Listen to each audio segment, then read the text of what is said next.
Check, check, check. Good evening, everyone, and welcome to Free. I'm Ryan. I'm the pastor and executive director here at Free.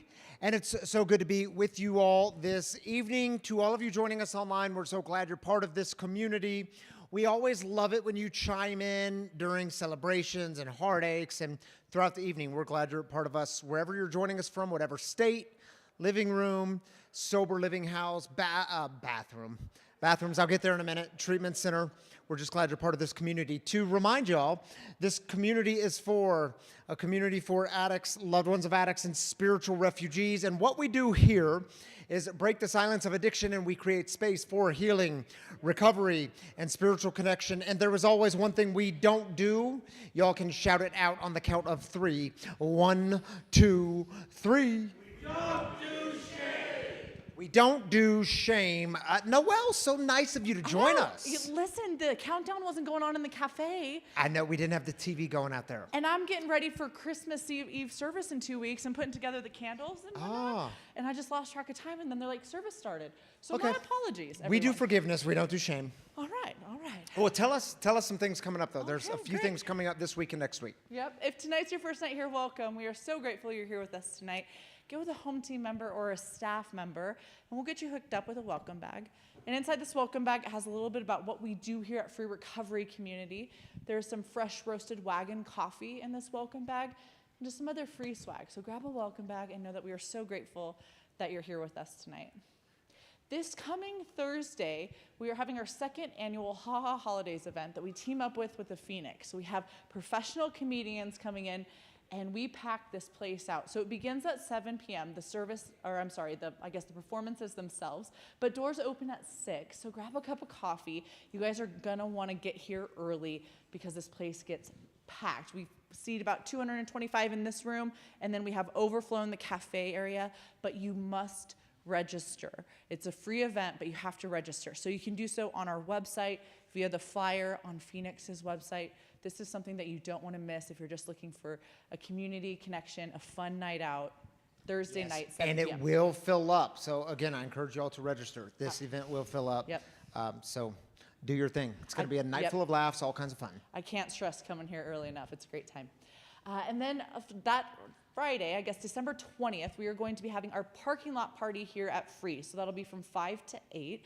We have a food truck coming in, but it's a holiday dessert food truck.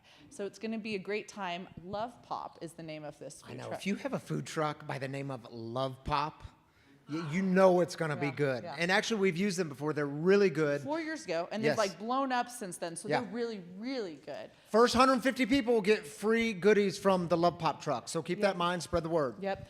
And they're also going to be bringing us s'mores. We'll have hot chocolate out there in the parking lot, and then apple cider chai. I'm super excited about. Yes, and we got heaters coming. We got the bonfires, little fire pits. Yep, it'll be a great time. Tell them about the wagon, though, because the wagon's going to be out there. Yep. So the wagon will be out there. We are going to be collecting adult coats, hats, socks, and gloves.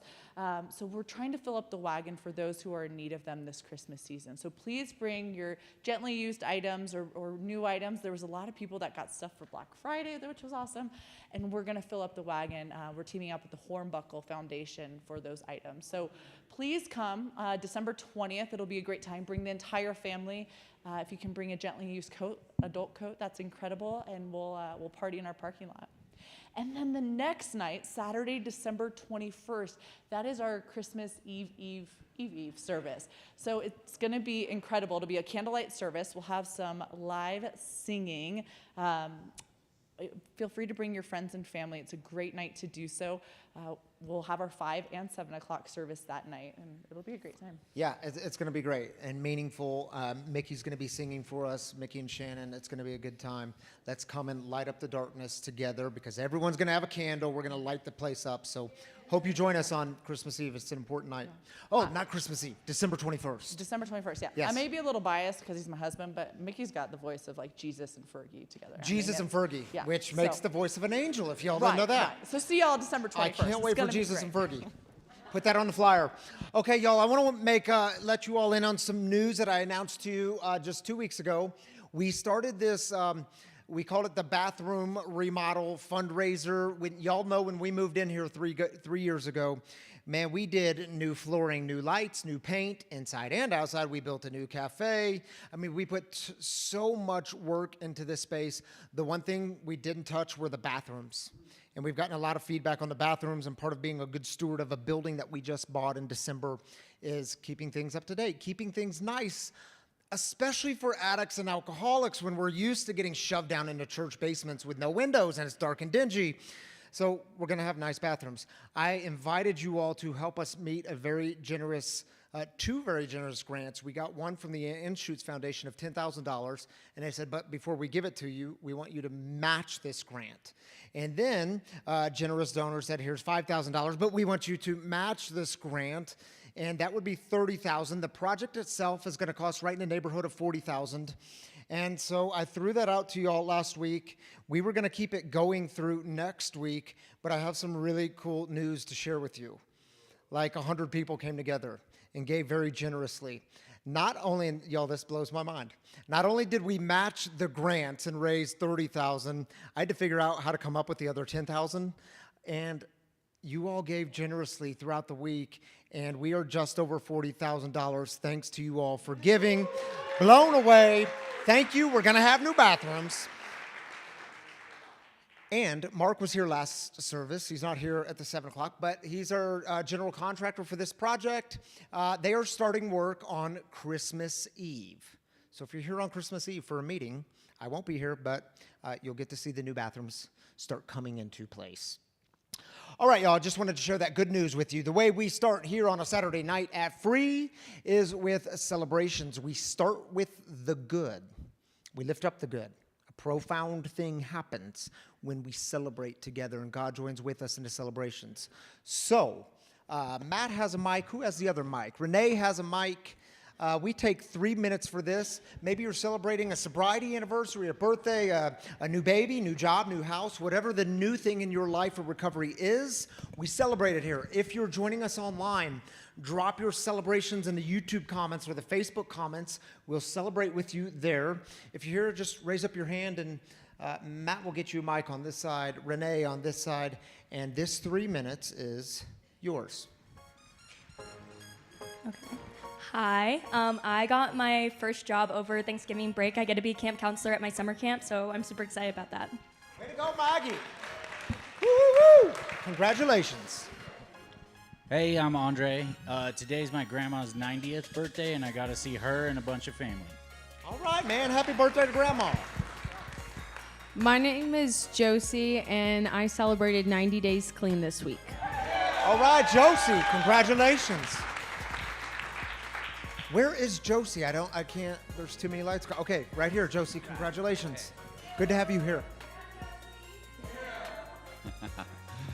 I'm Cy. On Tuesday, I will be 2.5 years. All right, Cy. 2.5 years, buddy. Congratulations. Whoa, he's walking towards the mic. He's running from you, Renee. He's excited about this one. My name's Kenny, and I'm about to celebrate 15 months clean. All right, Kenny, congratulations. Give it up for 15 Kenny. months. Way to go, dude. I'm Colin, and I managed to forget today's 30 days sober.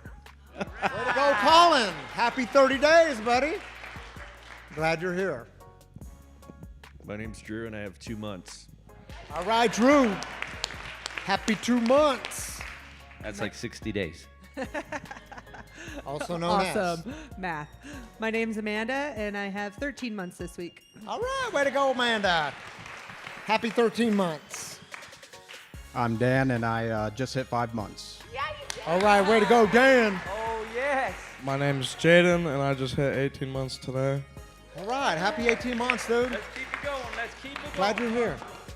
This is for my daughter, Tanya, that can't be here. She's not feeling well, but I just gave her a 12-year chip. That's a special night, Ron. Happy 12 years to your daughter. Tell her to Very get here cool. next time. You don't do shame, man.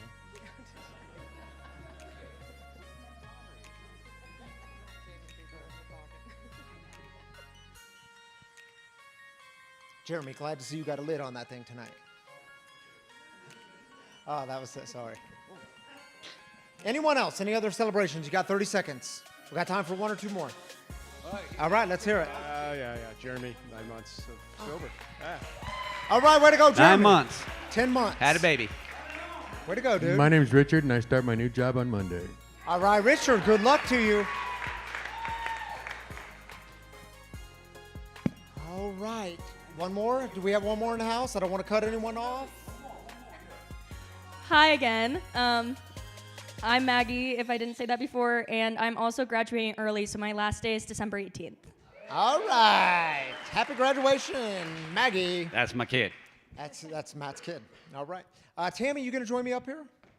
Maybe Matt would share a mic with you. Thank you, Matt and Renee. Oh. You know what we forgot? We're going to do it right after celebrations. I forgot to invite Marjorie and Sheila up for the Advent candles. We're going to do that. I was supposed to do it before celebrations. Let's do it right after. Okay. Shall we join with our online people? We should. Your hair's looking fire Thank you. this evening. Thank you. You know how it is. Okay, you take the first one. Okay, I need to get closer because I can't see that far unless you want to take it. Come All on. right, thank you. Come I want on, to say I'm thankful for being sober for just over 9 months.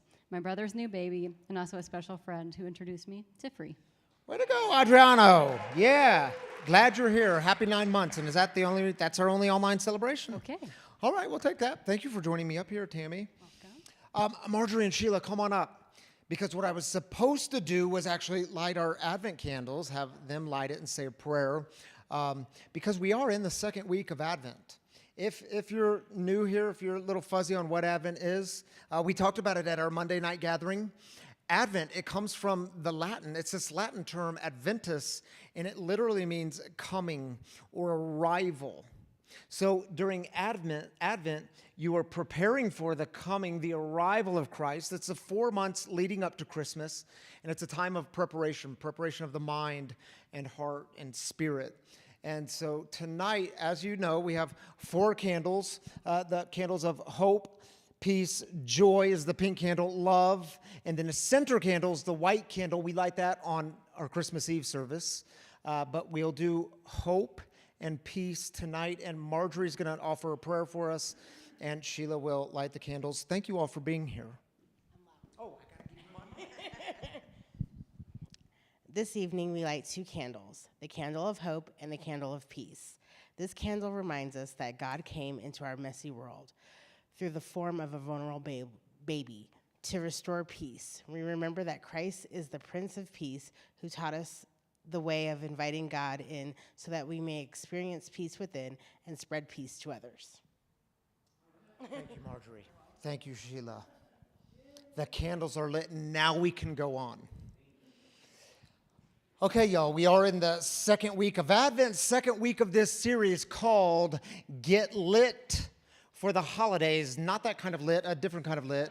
Here's the video.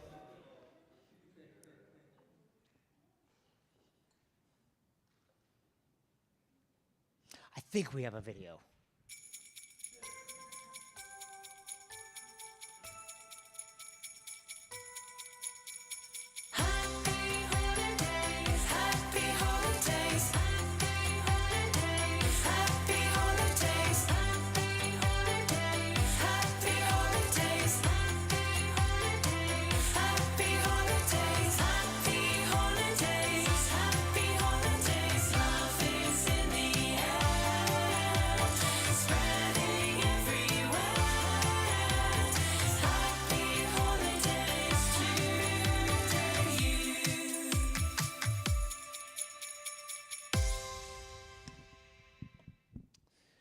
So several years ago, I took our little girls to the Christmas on Broadway show. It was being performed at the church where I was serving as pastor. And little Shiloh, our youngest daughter, she was probably 4 or 5 years old at the time. And she was just completely overwhelmed with excitement because I told her Santa was going to be in the show. So we get there, we sit front row. Yeah, front row. Stage left, which meant we could see all the characters getting ready to the side of the stage right before they came up onto the stage. So we're there, and about midway through the show, things are going just fine, but Santa makes a grave mistake. Santa, at the side of the stage, just before he comes onto the stage, he readjusts his beard. Yeah, you know the one with the elastic strings on it? That one. Readjusts his beard. It was a grave mistake because I was watching Shiloh watch him. And, oh man, I immediately see her face go from joy and excitement to doom and gloom. Y'all know that look. And then Santa actually comes onto the stage and everyone starts clapping and cheering, but not little Shiloh. She starts pointing and she starts shouting very loudly, "Him is not the real Santa. Him is not the real Santa." And I'm saying, baby, you got to calm down. You got to pipe it down a little bit. There's people here. You're loud. People are going to hear you. You're ruining it. She said, "I know, Bobby, but I saw him, and him is not the real Santa." I mean, for the entire rest of the show, she was just pretty jaded and found no goodness in the rest of the show. So then Santa on the stage, he starts to break into his message, gave this beautiful message about how essentially everyone could be a Santa.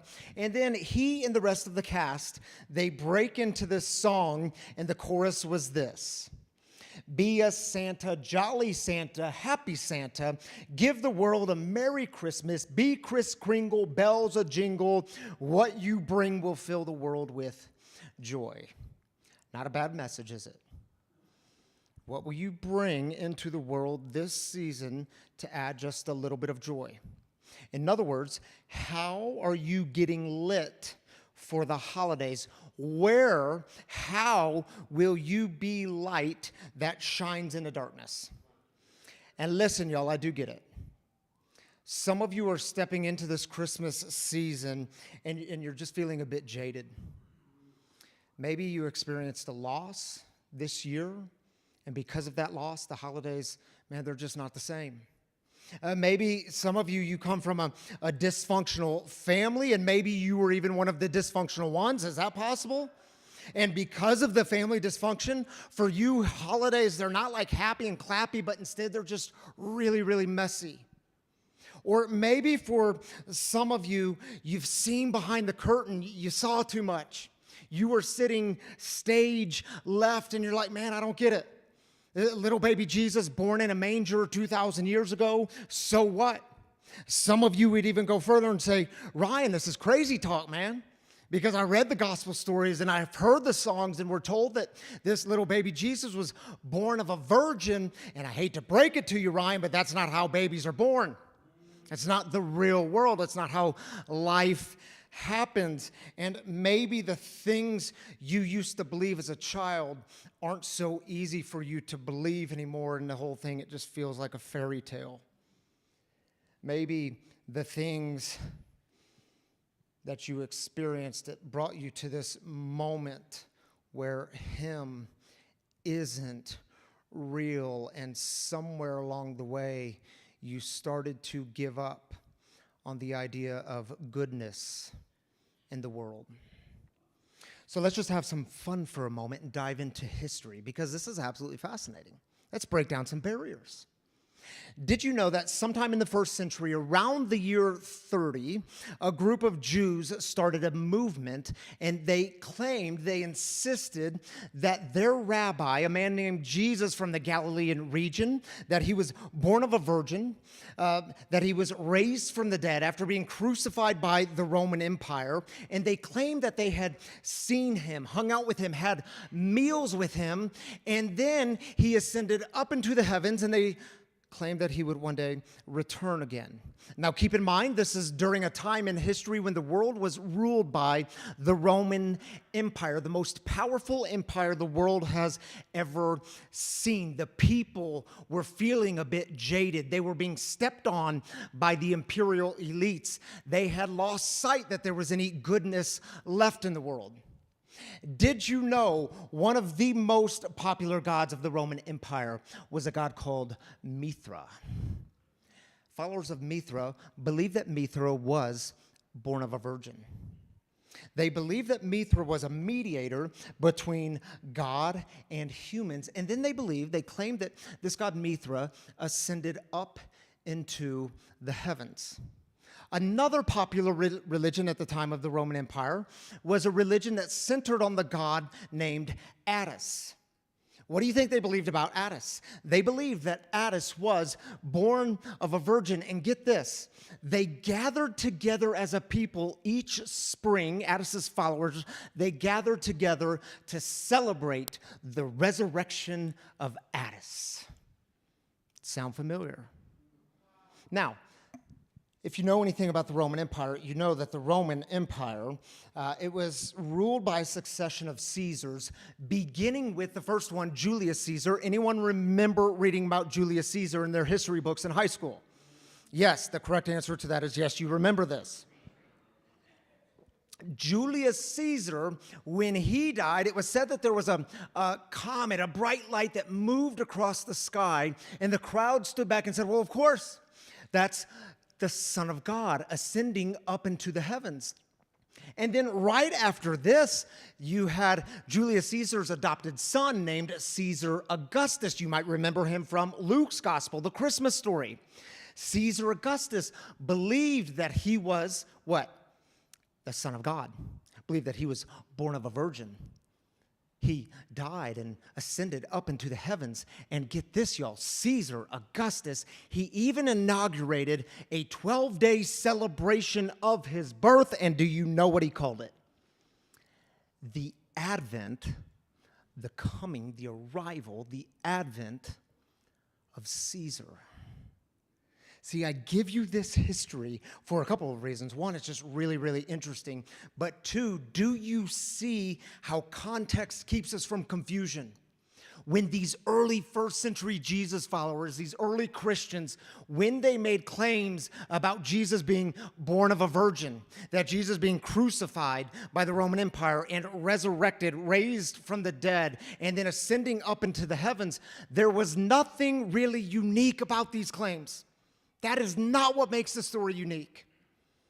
What made it unique was the kind of life Jesus was constantly inviting people into.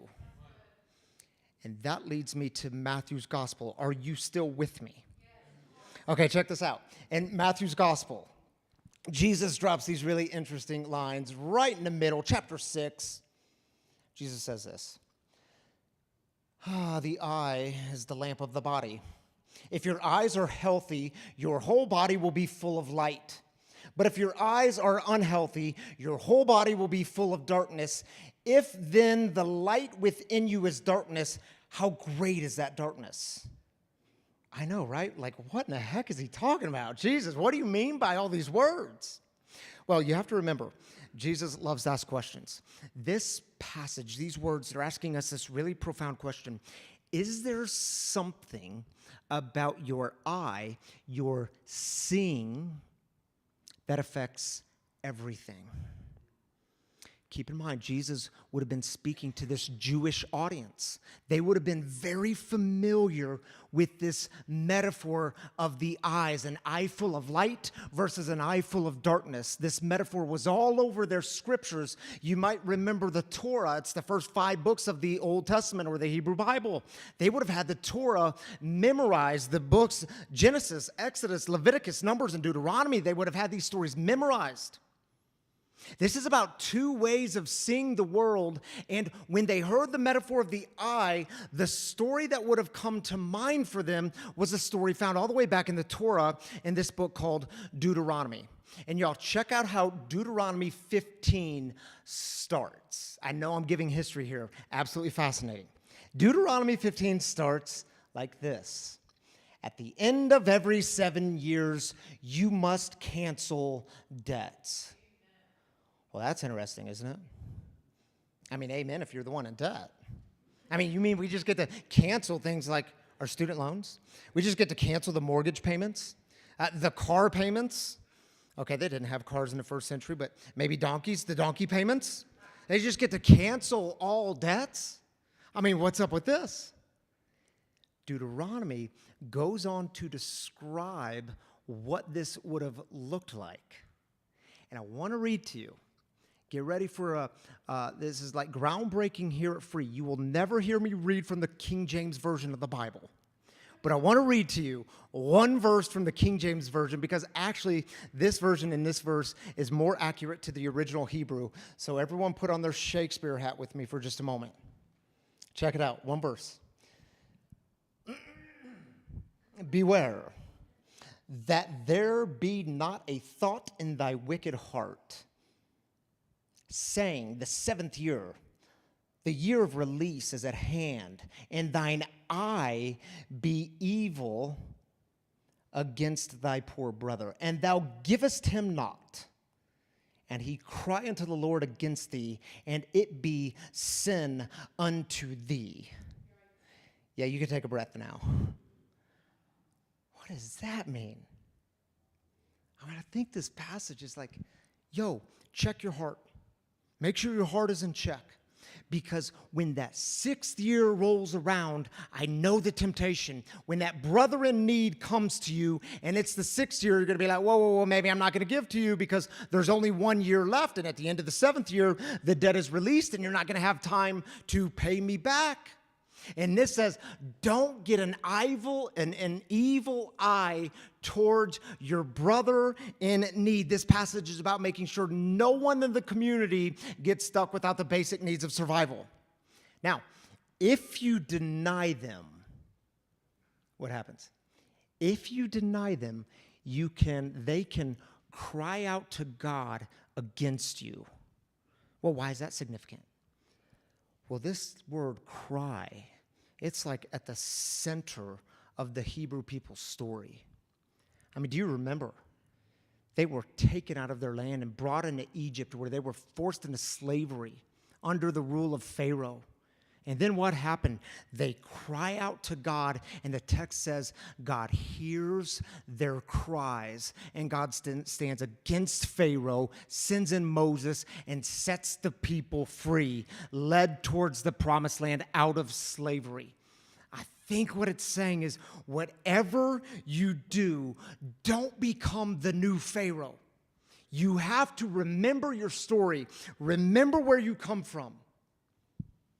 You see, these words spoken by Jesus in Matthew's gospel, they ask us this really important question. And that is, what do you do with divine goodness? I mean, how do you treat it? How do you see it? Do you see it with an eye full of light, or do you see it with an eye full of darkness? When it comes to God's goodness, will you withhold it and act like it's only for you and you're going to protect it and not share it? Will you divide it into categories of who's deserving and who's not deserving? And let's just break it down a little bit. Have you ever had that thing happen where good happens to someone else, but you aren't happy for them? Yeah, isn't it strange? Good happens to them and you become bitter or angry or jealous that good came their way. Because it somehow has a way of affecting your mental well-being. It's a threat. Isn't it interesting? Good comes their way and we automatically say, well, I'm missing out. And they're taking my piece of the pie, and the pie is only this big, and they're taking from me. And by the way, Ryan, if you knew this person, you would know that they don't even deserve the good that's coming their way. And I would ask you, is goodness in the world limited? Can God's love, can the divine gifts ever be broken into the categories of deserving and undeserving? You see, you want healthy eyes? Healthy eyes, the kind that make the whole body full of light. It's about how you see the world in which you are living, and there's two ways to see the world.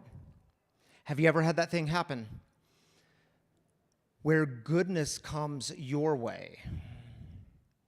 Maybe you're really excited about that vacation that you've been planning. You've been saving for it. You've been so looking forward to it.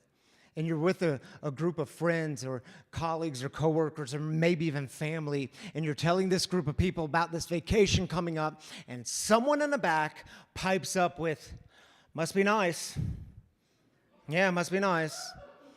And you're like, where in the hell did that come from? I mean, have you ever had that thing happen where maybe you were excited about your new job promotion? You've been working really hard for this promotion, and you're talking to a group of friends or colleagues, coworkers, maybe even family, and you're excited to report this good news, and someone in the back pipes up and says, man, if I got all the breaks you get, well, I could do it too if I got all your breaks. And where did that come from?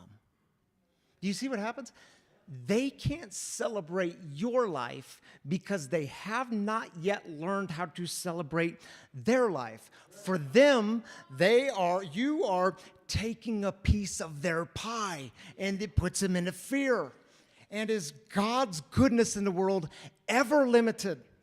Is joy, is it a thing where there's only so much of it to go around? And for Jesus' healthy eyes, it was always about a shift in perspective. It was always about learning how to see the world differently. And there's two ways to see the world. You can see the world through an eye of darkness, and that's where you see everything through the lens of scarcity. And y'all know we do that sometimes. I'm going to get screwed, so I better hurry up and get what's mine, and I better start throwing my elbow so I get my piece of the pie, and there's not enough good to come my way, so when it does come my way, I'm going to hoard it. I'm going to get really stingy, and I'm going to stockpile this stuff, and then I'm going to sit around and wonder why I'm filled with worry and anxiety. Or you can have an eye full of light. And an eye full of light, it will always be an invitation for you to remember your story, that there's enough goodness to go around. I mean, y'all think about your story for a minute. Reflect on it. For many in this room, for many of you watching online, man, you made it out of the pits of addiction. How did that happen? Some of you, you made it. You made it through the battle of being addicted to the addict in your life.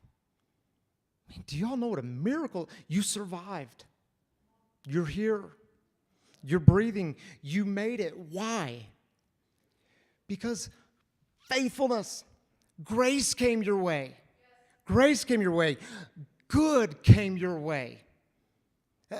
Things like joy came your way, and you never expected that to happen. Good people came your way, and they walked alongside of you. See, be careful with an eye full of darkness, because an eye full of darkness, it will always have you consumed with all the things you do not have.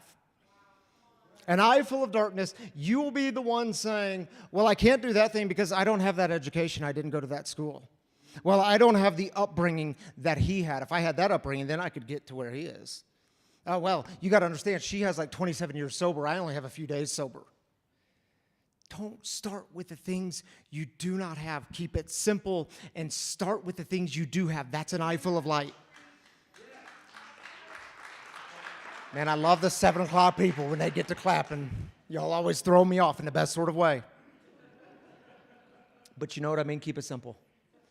Because most of you in this room, most of you tonight, watching tonight, you will leave this place and you will go to another place that you call your home. And you will go to sleep with a roof over your head. Miracle. Most of you will go on to experience this very profound miracle tonight. You're going to be able to walk into your place of living and turn a knob so that hot water comes out for your hot shower, because you don't want to be uncomfortable. Then, after your hot shower, you might be a little parched. You're going to be thirsty, so you can go and turn another knob to get cold water to quench your thirst. Start with what you do have.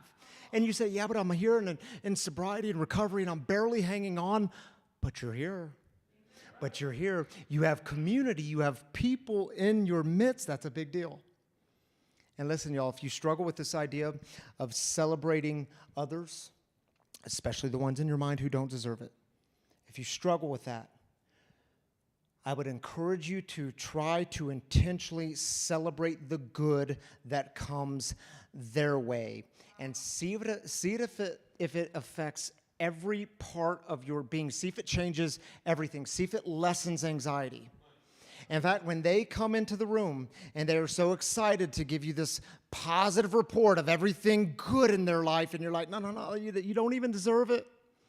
Practice these 6 words. Say it out loud to them or post it in the comments of their social media section. These 6 words.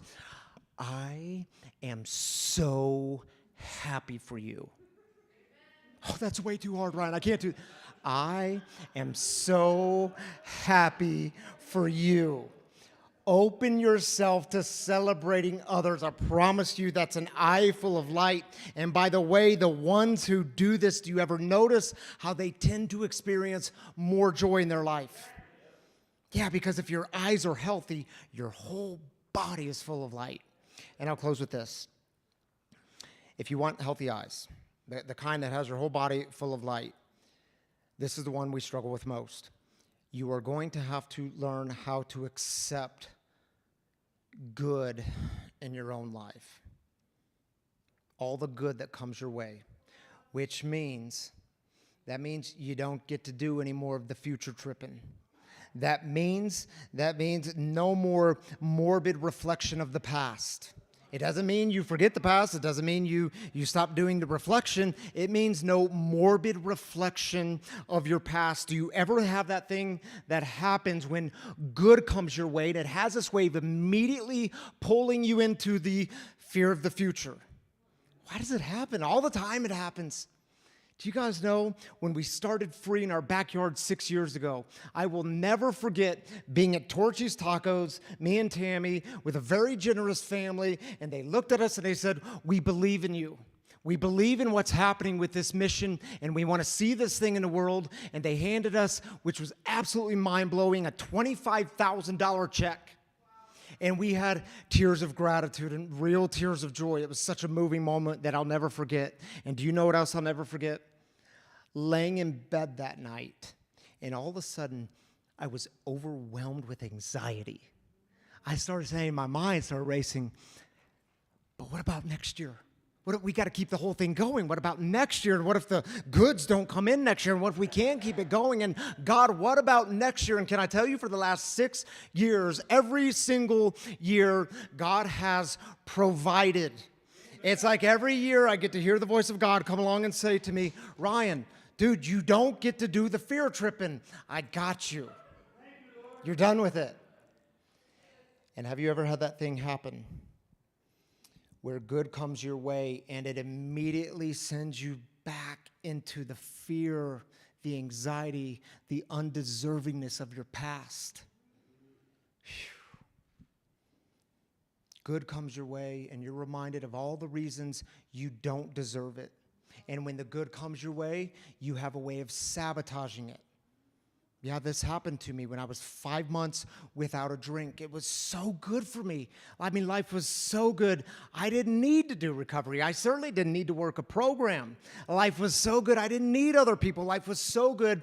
I didn't need to look at the years worth of shame and feelings of unworthiness that absolutely had me enslaved. I didn't need to look at that. Life was so good. At 5 months, I picked up a drink. Why? Because I didn't believe I was worthy of the good, and I've had to learn in my recovery, no. You are worthy of the good, Ryan. Keep an eye full of light. And some of you, maybe you're new in recovery, you got into recovery, and you're having this experience where good is coming your way. Good things are actually happening. And it's hard to accept because you tell yourself, you don't know my past. I'm unworthy of the good. And when good comes your way, I want you to practice saying to yourself, no. I am worthy of the good. I am worthy. I'm worthy of the good. I'm going to keep an eye full of light. I'm worthy of the good. I'm going to keep an eye full of, I'm worthy of the good. I'm going to keep an eye full of light. And I'll close with this. If you are here tonight and you're coming into this Christmas season with just all kinds of jadedness, maybe even with the hymn isn't real. Well, I hope you know, I hope you remember that this is the kind of life you are being invited into. Will you have an eye full of darkness? One that has you always fighting for what's yours because there's never enough good and you better start throwing your elbows? Or will you keep an eye full of light?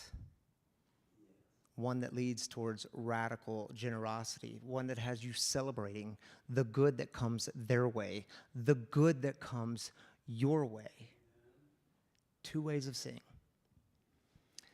There's a story in the back of the big book of Alcoholics Anonymous, and I think he nails it with this piece. It captures it so well. He was getting sober, and he said these words. I'll just read a couple of lines. They told me that giving was living, and that living was loving, and loving was God. And you don't have to worry about God because God's sitting right in front of your eyes. You get just a little sobriety, and you get just a little humility. Not much, just a little. Not the humility of sackcloth and ashes, but the humility of a man who's glad he's alive and can serve. Yeah. So here's what we're going to do. We're going to play a little song. If you were with us at the Advent evening on Monday night, you will recognize this song. It's called "Oh Light" by Gungor. I invite you into a quiet moment. Reflect on your life. Are you having an eye full of light, or are you living through the lens of scarcity and you have an eye full of darkness? Where do you need light to break through the darkness? Take a moment and reflect. This song is called "Oh Light."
Hi, friends. Hi. If you guys are new with us, you should know that every Saturday we invite someone from our community to join us up in the living room to experience some of their experience, strength, and hope. Tonight, when we're talking about having the light in your eye, thank you, Ryan. Sometimes it's hard, right? Our mental health is not always easy to achieve, and sometimes it fluctuates on a daily basis. Our guest storyteller, he works in this field. He is the president and CEO of NAMI for Douglas County and Arapahoe. He has 2 successful podcasts who talk about mental health, as well as he's a best-selling author. So please help me welcome up Jason Hopcus up to the living room to let's talk about some mental health tonight.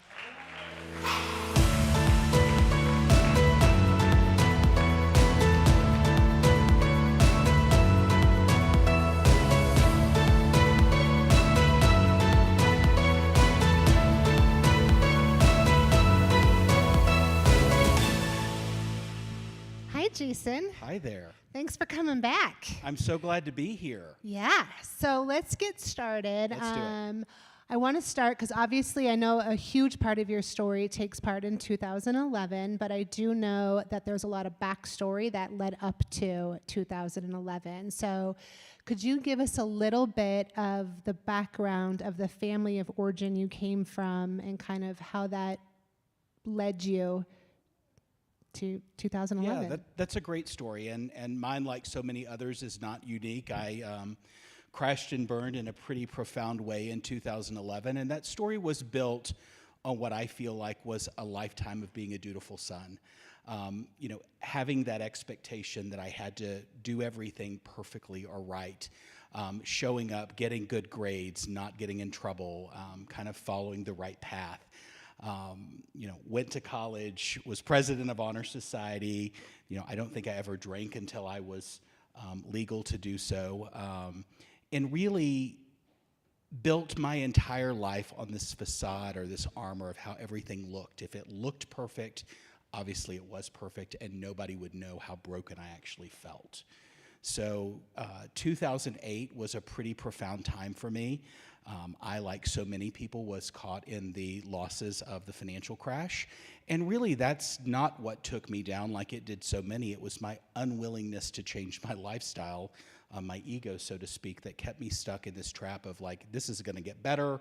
I'm going to move forward. I'm going to get everything I've lost back. And that unraveled over the course of the next several years. And in 2011, I will lovingly now say I had a breakdown or breakthrough today, but I had a breakdown. I can also say I lost my money, my mind, and my way. So many of the things that, we put so much effort and emphasis on having and, being those monikers of success that we work so hard for. I mean, I will tell you today, I was part of the Peak Too Soon Club. Those things all went away, and they went away unceremoniously in a very quick fashion. And the mountain I had climbed, I descended to the depths of that valley just as quickly, and it was awful. And it's exhausting keeping up that that appearance, both in addiction or whether it's mental health. Like sometimes just holding up all those walls and that facade of I'm okay and I look okay and everything's okay. And what did that actually look like? How did, because obviously you had it all and then you lost it all. And so when you were in that darkness, what did your life kind of look like at that time? Yeah, that's a great question. I mean, as somebody who had been so focused on how everything looked, it all going away was the most upending experience I'd ever been through in my entire life. I mean, I gave the keys to my $3+ million house back to the bank. I gave the keys to 2 Mercedes back to the Mercedes dealer. Like I couldn't pay it. I couldn't do the things that I had done. And it was in that moment that I had this clarity, like the gig is up. And I'm so grateful that I'm here to share this story, but the reality is most men who came from the world that I came from would not have made it out of that. And it was always that mustard seed of faith that really kept me moving forward and recognizing that, like, if I make it out of this, there's more to this story. My story doesn't end here. And, it was that mustard seed of faith that kept me going. And I'll be completely frank, there was a solid year that I walked every single day outside, getting sun on my head and thinking, how can I die? And I didn't. And that really laid the foundation for me to show up and be in service of others.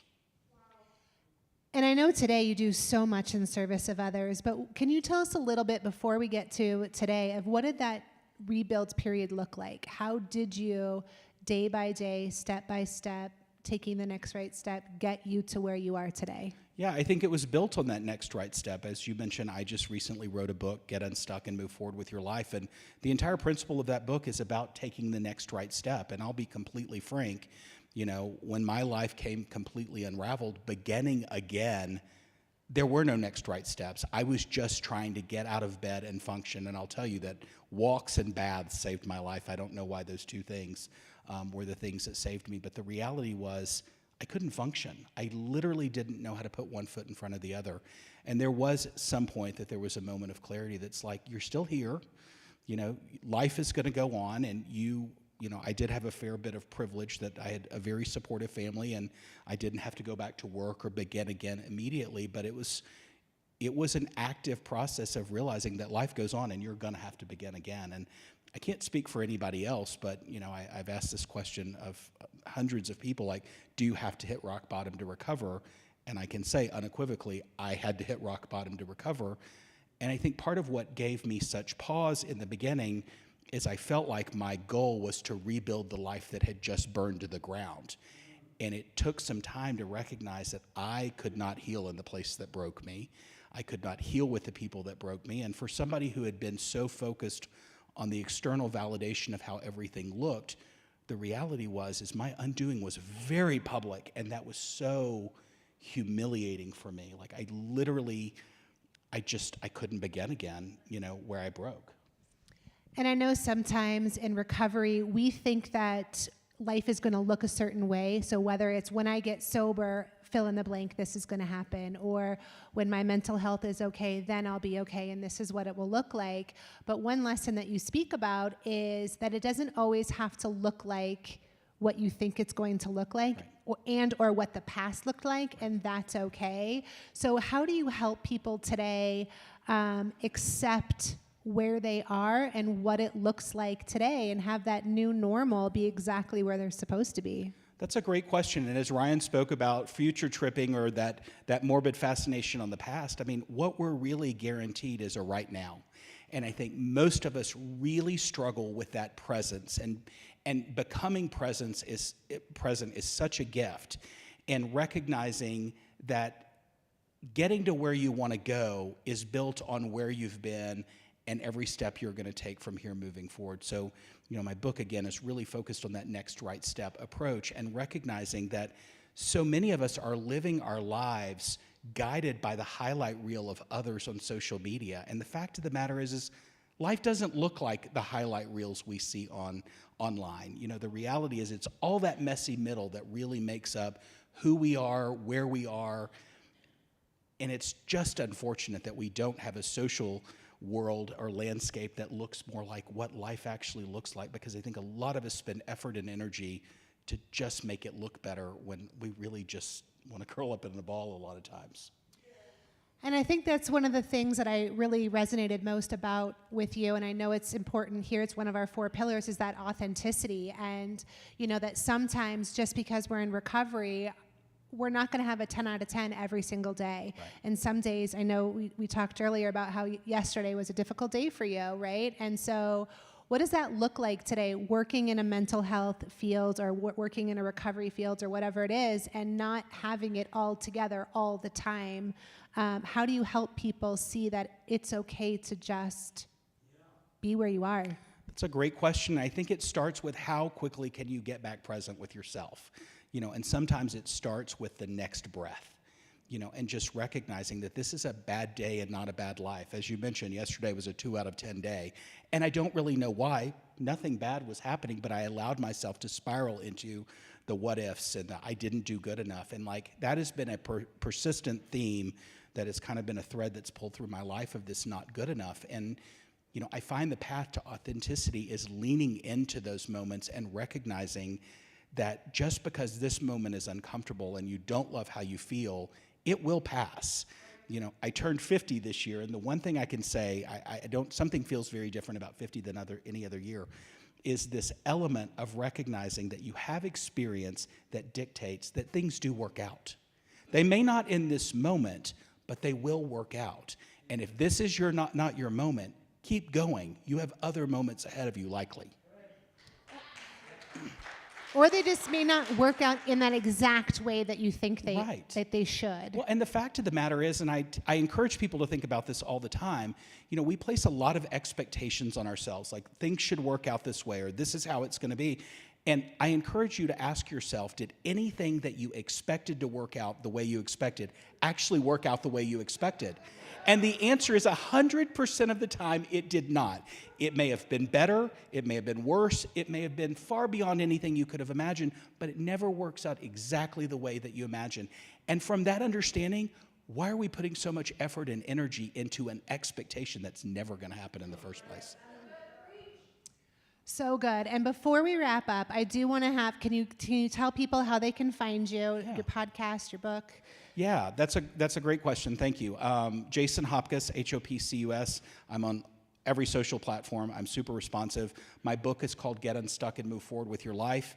I also have a podcast called Get Unstuck, Move Forward with Your Life. It doesn't have an and in it. And Nobody's Perfect, which is for youth and families struggling with mental health. But I just want to end with the fact I'm so grateful to be here. And I want to honor and recognize we are all on a journey, like every single one of us. And recognizing that every one of us struggles really should be the foundation in how you lend your hand and become the light in the world. And start from the place of recognizing we're all struggling with something. It's really important. And just in final closing, to the person who's either in this room and perhaps struggling, or they're watching online and maybe they're too scared to come in, or they're having a 2 out of 10 day, to the person who doesn't even know how to take that next step, and they say to themselves, I don't even know what that means.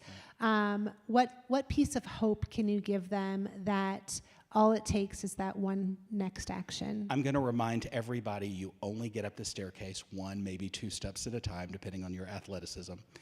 And even the smallest steps matter. If it's cleaning off the left side of the kitchen cabinet, if it's brushing your hair, if it's putting dishes in the dishwasher, if it's putting dishes in the sink, I don't care what it is. Every step matters. Not saying you're not going to take some steps back, but you still will move forward. And from that understanding, recognize that if the other shoe is to drop, you have tools and resources that you didn't have the last time you were in that situation. And those matter too, and they will help move you forward and get you out of the situation you're in. Oh, thank you so much. It's a Can pleasure. you guys please give it up for Jason? Thank you.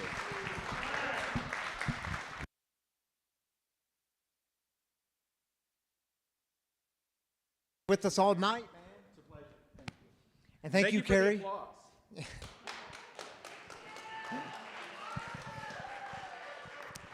All right, y'all. Hey, the way we close things here at Free on a Saturday night, we begin with celebrations, but we close with heartaches. Because maybe you've been carrying a burden this week and you've been trying to carry it alone, and you find out you really suck at carrying it alone, and you don't have to do it. It's why you have community. It's why we have a God who hears the cries of the people. So if you need some prayer, some lifting up, some encouragement, I encourage you to put words to your burden. If you're online, again, drop them in the YouTube comments, Facebook comments. We'll join with you there. We'll take 3 minutes. Matt has a mic on this side. Renee has a mic on this side. You can just raise up your hand. And this time is yours. Hi, I'm Colin. I am so grateful for the emphasis on mental health as someone who primarily identifies as someone who's tried not to kill himself over the past 3 years. This matters. I have friends who've never touched a drink or drug in their lives. They are struggling to stay alive. Where do they go? If they're in the Denver metro area, I'm saying come here. But we can't leave them behind. We can't leave behind our mental health brothers and sisters. Prayers for them, man. Thank you, Colin. Yeah, I'm Cy. I've got 2 clients this week. One is in a relationship crisis and one is in a financial crisis, and both of them relapsed over those crises. Quick relapses on both counts, both immediately asked for help right away. So very short-lived, but I would just love to send some strength and hope to my friends Will and Sean. All right. Sending some strength and hope their way. Thank you, Sai. Hi, my name is Christine, and on Monday morning, I found my mother passed away in our home, and she had only been with us for about 3 months to spend the rest of her life with us. Wasn't expecting this, and it's been really difficult. We've had the community around us, and thank you for everyone being there for us. Just keep us in our hearts, in your hearts, please. Thank you so much. Yes. Christine and Gerald, prayers for you guys. A bunch of, well, I'm not going to say a bunch, but a few kids at my school have sadly passed away. We've had many emergencies and deaths at my school recently, so prayers for everyone who's affected by that in my school and all that stuff. Lifting up your school. Thank you for sharing that with us, Maggie. Hi, my name is Josie, and last night I found out that there's a good chance my aunt has pancreatic cancer, and we're waiting on a scan to confirm, so if everyone could just lift her up in prayers. So Prayers for your aunt, prayers for you and the family. Hi, my name's Robin, and I'm just asking for prayer for God's divine guidance in my life. I feel like I need guidance, peace, and a lot of strength right now. Thanks. Guidance for you, Robin. Peace. The Advent candle of peace was lit tonight. I am Sean, and I want to pray for my father. He's 72, and he's drunk right now, and he's dying of alcoholism, and he will not tell us how bad he really is, and he wants to die, and he doesn't want to live, and he isn't telling us how long he has to live, and he has no red blood cells left, which is a process of the liver dying. And I don't know how many are there, but it's how many are there depends upon how many days he has to live. So I'm praying that I get to go see him. He doesn't want me to see him because of his pride still. But I'm just praying he has a spiritual experience before he dies, that he has 1 or 2 days of sobriety to have peace before he dies. Yeah. Prayers for your dad, man, and prayers for you, Sean. I'm glad you're here tonight. We got one more. My name's Amanda, and I'm super grateful for this message tonight. I've been struggling for a few weeks with mental health, just being really sad and having an eye full of darkness. So this message tonight, to have an eye full of light, I pray for that for myself and my family. Thank you. All right, an eye full of light. Prayers for you. Glad you're here. I'm Jerome. I'm the community ambassador here, and I just wanted to take this opportunity to let everybody know that we here at Free Recovery Community are equipped to deal with loved ones of addicts in many contexts. If you're struggling or know someone struggling with severe mental health, and I want to very candidly point out what you pointed out to us, if somebody's struggling with suicidality, please let us know. We can help with that. We're a safe place. We're safe people. We have resources to deal with that. Just want to share a little extra love for those struggling. 'Tis the season. So 'tis the season for good things, bad things, and indifferent things. So we're here for you. Thank you, Jerome. That's a good word, man. Yeah, very true. Matt, you want to join with me for some online heartaches? Bald people stay together. That's right. Guess we're together on this one. Yep. All right, you take the first one. All right, Kelly says, I fell a week ago last Saturday, and I'm laid up in the hospital having a broken my tibia and fibula. Prayers to you, Kelly. Yeah, prayers, Kelly. Glad you're joining us. Seth says, a good friend has gone back out, and I just pray that he knows that both God and community are there for him. Seth, lifting up that good friend, prayers for him to come on back. Juanita Johnson, prayers for my family. Prayers go out to you and your family, Juanita. Stephen says, please pray for all suffering from relapse and continued addiction. Yes, thank you, Stephen, lifting up all who are still suffering. Prayers for them. Kai, we love Kai. My really close friend that's been with me since day one of my recovery journey just had a slip up, and I really hope she gets back on the wagon. Prayers for her, please. Not only prayers, but this happens in our community, and we're there for you. Yep. Brenda says, I wish all could try and understand disabilities. As much as I can preach it, it still affects others and me. Prayers for you, Brenda, and all going through disabilities. Thank you for lifting them up.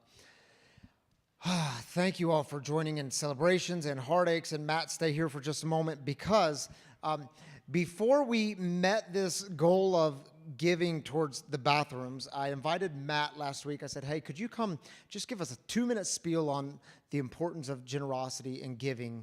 And then y'all went and did something crazy, like met the goal. And I'm like, do we still need Matt to come up and say a word on giving? And yeah, because the truth is, we still keep the thing going and keep community going. And generosity is a very important theme. It's a very important spiritual practice. And so Matt is a very generous donor and gives not just of, and it goes far beyond money. I hope you know that. If you know Matt, you know it goes to time, compassion, energy.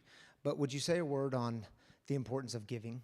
Yeah, thanks, Ryan. I don't know. I was trying to think of what I was going to say, and I always go back to how my philanthropy began.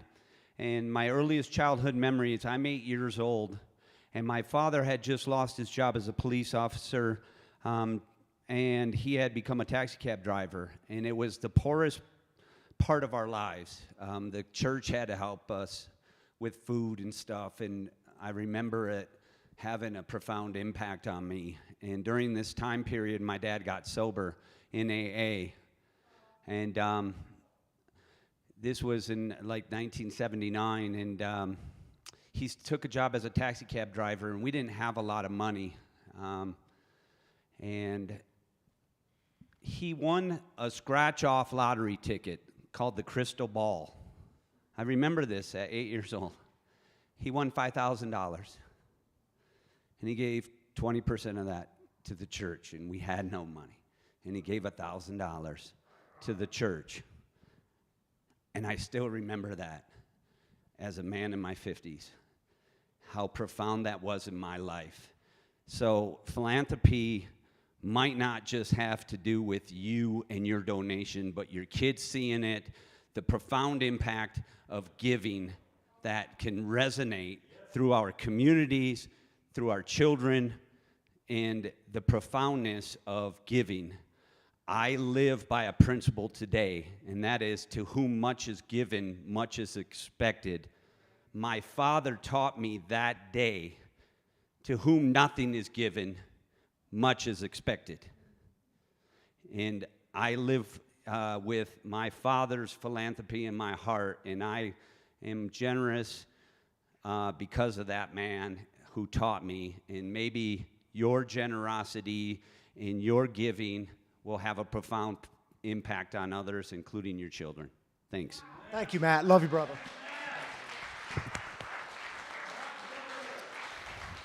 So if you have been impacted by the mission and you call this place home, well, we do encourage your generosity. We are funded by you, the people. When people ask, well, how is this thing funded? We're funded by you, the people. So there's a few different ways to donate here. You can download the app. It's free recovery community. There's a giving button there. You can give one time, or you can become what's called a recurring donor. You could give weekly or monthly, however you want to do it. We're grateful for all of it. It makes a difference here. Or you can go straight to the website, freerecoverycommunity.com, and do the same thing there. And there are, for you cash and check type people, there's giving boxes, one just beside these doors and one just outside these doors.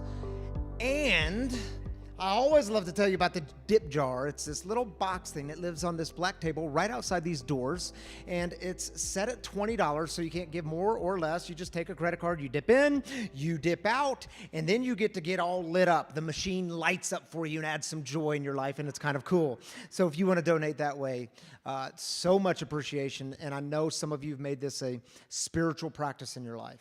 You've made it sacrificial practice in your life. You think of other things you can do with your money, I get it. And your giving makes a big difference here. I hope you know that. So thank you for being a part of it. Whoo, shall we go out with a prayer? Christine, do you want to come join me up here for a closing prayer? Yeah, sometimes when we experience loss, as you have, we get the beauty of being surrounded by community. And you are such a beloved part of this community. And you help out so many people. So now we get to stand with people. And I just encourage people to open up the hands It's not magic. You're just maybe opening yourself to a new way.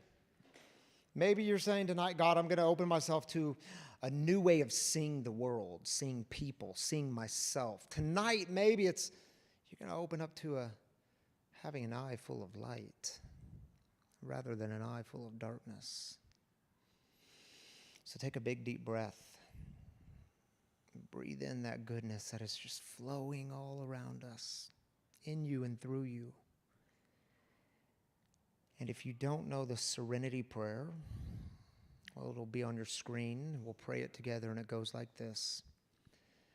God, grant me the serenity to accept the things I cannot change, the courage to change the things I can, and the wisdom to know the difference. Amen. Grace and peace to you. See you next time.